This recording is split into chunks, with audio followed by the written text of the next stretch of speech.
Cristiano Ronaldo trains alone at Real Madrid days after FIFA World Cup exit.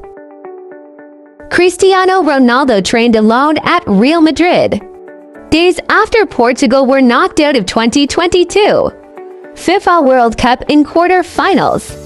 Real Madrid President Florentino Pérez gave permission to Ronaldo to train at the club. Ronaldo is currently a free agent and hasn't decided on his future. Reports said his contract with Manchester United was terminated by mutual consent last month.